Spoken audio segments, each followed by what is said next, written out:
This week's spell work is about imaginary numbers. So I is equal to the square root of -1. In general, we can't take the square root of negative numbers. For example, if I tried to take the square root of -4, whether I multiply 2 times 2 or -2 times -2, they both come out positive. So the only possibility is using these imaginary numbers, and we call that I.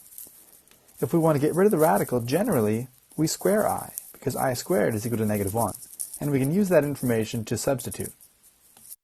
We can also consider that i's are like variables when it comes to combining like terms.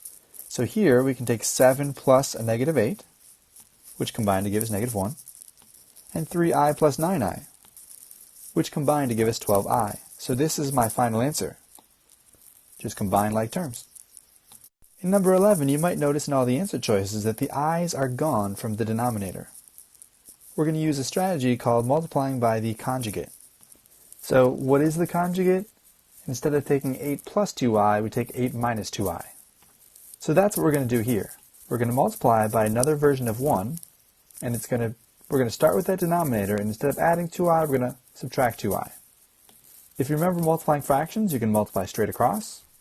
So I multiply 3 minus 5i by 8 minus 2i, and I set it up on the outside of this box like this. I can multiply across the bottom in the same way. 8 plus 2i and 8 minus 2i go here. You multiply row by column with this box method, and this is what I get when I multiply every row and column. Notice the I squareds in the bottom right corner. That's I times I. I'll be able to replace that. And the whole reason I multiplied by the conjugate was to get this situation here on the bottom, where the 16 and the -16 i's cancel each other out.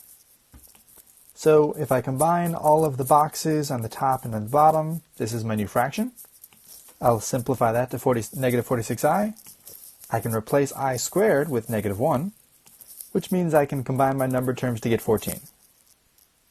On the bottom, 16i and -16i cancel out, and I can replace I squared with 1. Or excuse me, -1. -4 times the -1 gives me a +4, so I can simplify my denominator to 68.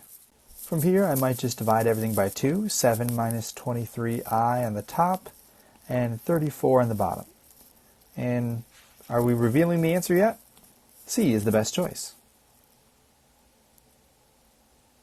One final example is when we have I with an exponent higher than 2. So first I can split that into I squared multiplied by I squared. Then I replace all of the I squareds with -1s. And if I add straight across, I get 8. 16 plus 8 plus 4 is equal to 28.